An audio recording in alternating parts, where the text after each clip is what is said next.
The boats are still moving. Not on the ocean, on the football pitch. Every time Norway wins, they row calmly together, like Vikings returning home after another conquest. Yesterday, those oars weren't rowing through water, they were rowing straight through Brazil. And perhaps that's the image this World Cup will never forget. Not Holland celebrating, not Brazil crying. The rowing, because it felt like a message. We've done it again.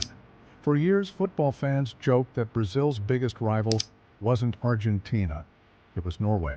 Yesterday, it stopped feeling like a joke. It became reality, because once again, Brazil walked into a World Cup believing history could finally be rewritten.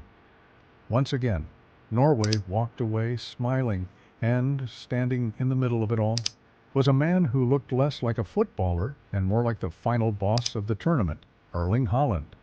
Football has always produced great goal scorers: Ronaldo, Romario, Van Basten, Lewandowski, Harry Kane. But Haaland feels different. He doesn't hunt chances. He hunts defenders. Every center back who faces him spends 90 minutes asking the same terrifying question. Where is he? Because the moment you lose sight of him, the match changes forever. Brazil learned that lesson the hardest way possible. For nearly 80 minutes, they believed they were in control. They created chances. They moved the ball well.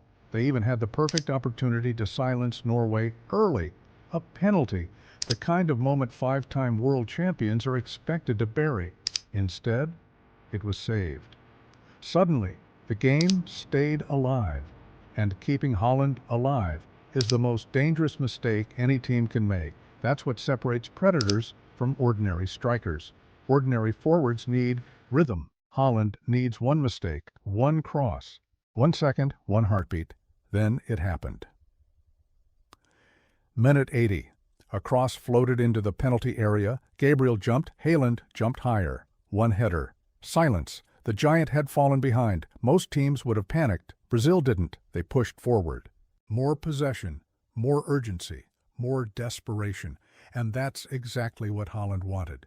Because when Brazil opened spaces, the monster smelled blood. 11 minutes later, it was over.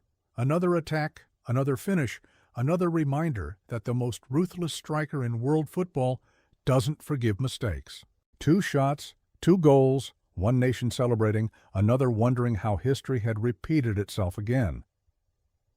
Here's the uncomfortable truth. Brazil didn't lose because it forgot how to play football. Brazil lost because football eventually becomes brutally simple. If you don't take your chances, someone like Haaland will. 5 World Cups don't stop a counterattack. 5 stars don't block a header. History doesn't mark the number 9 inside the box. Players do. And Norway's number 9 may be the most frightening player on the planet. That's why this defeat hurts differently. Because Brazil actually played well for long periods, created opportunities, forced saves, controlled possession, but none of it mattered. Football doesn't reward the team that tells the better story. It rewards the team that finishes it. And Haaland finished it. The most fascinating part? Norway never looked intimidated, not by the yellow shirt, not by the crowd, not by the 5 stars above the crest. Why? Because this generation has grown up believing something almost no other country can say. They don't fear Brazil. History taught them not to. Now imagine the dressing room after the final whistle. Music, laughter, the Viking rowing celebration returning once again. The same synchronized movement, the same message. Only this time, the world was watching. Some celebrations disappear by the next morning. This one won't, because every time football fans see that rowing motion now, they won't think about Norway. They'll remember who they rowed past. Brazil, and perhaps that's the cruelest part of all. Brazil didn't just lose a football match. They helped create another Norwegian legend, one that may be replayed for decades, because sometimes a single victory changes a tournament. Sometimes it changes a generation, and sometimes it creates a nightmare that refuses to end.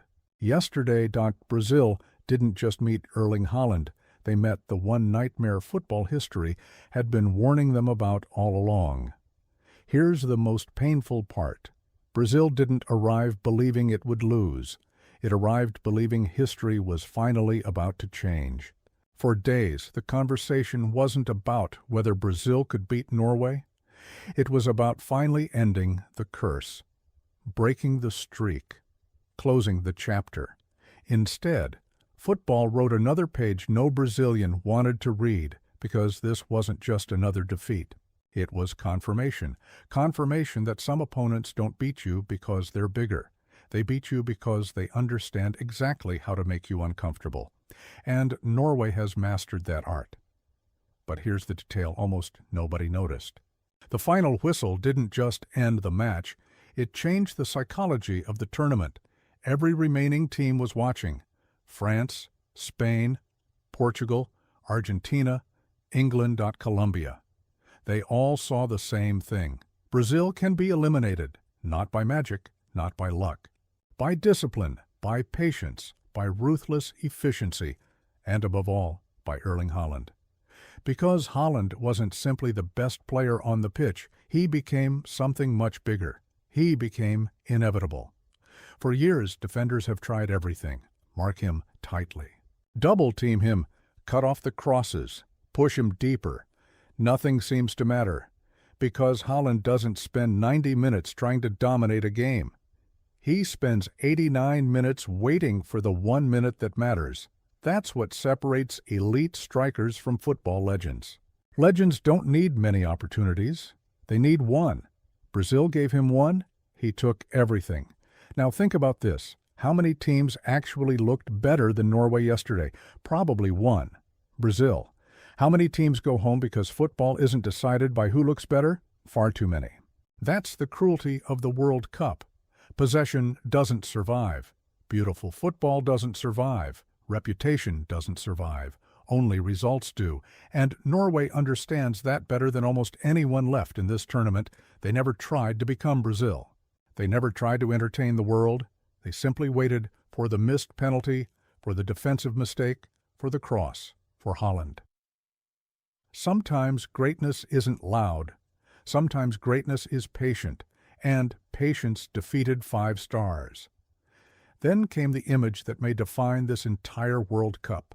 The Viking rowing celebration. Again, 11 players moving together, rowing, smiling, looking almost relaxed. Not because they had beaten an ordinary team, because they had beaten Brazil.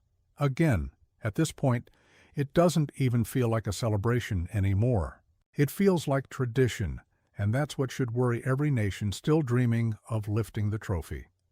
Because traditions are hard to break. Winning once can be luck. Winning twice becomes confidence. Winning again becomes identity. Maybe that's what Norway has built against Brazil, an identity. While Brazil kept trying to erase history, Norway kept adding to it. That is a psychological advantage no statistic can fully explain, but football never waits for grieving. The tournament moves on. Norway moves on. Haaland moves on. The rowing moves on. And somewhere inside the Brazilian dressing room, a painful realization is beginning to settle. 5 stars don't play football. Players do. History doesn't score goals. Strikers do. Memories don't win knockout matches. Moments do. Yesterday belonged to Norway. Yesterday belonged to Haaland. Yesterday belonged to the team that never blinked. Maybe Brazil will return stronger 4 years from now. Maybe this defeat becomes the beginning of another great generation. Football has a strange way of turning heartbreak into motivation. But that won't change this night, because this night now belongs to Norway forever. And perhaps that's the most unbelievable story of all. The greatest nation in football history still cannot solve its greatest mystery. Not Argentina, not Germany, not France. Norway, the team that keeps rowing while Brazil keeps searching for an answer, and after what the world witnessed. One question suddenly feels impossible to ignore. Was this just another upset, or has Norway officially become Brazil's most terrifying nightmare?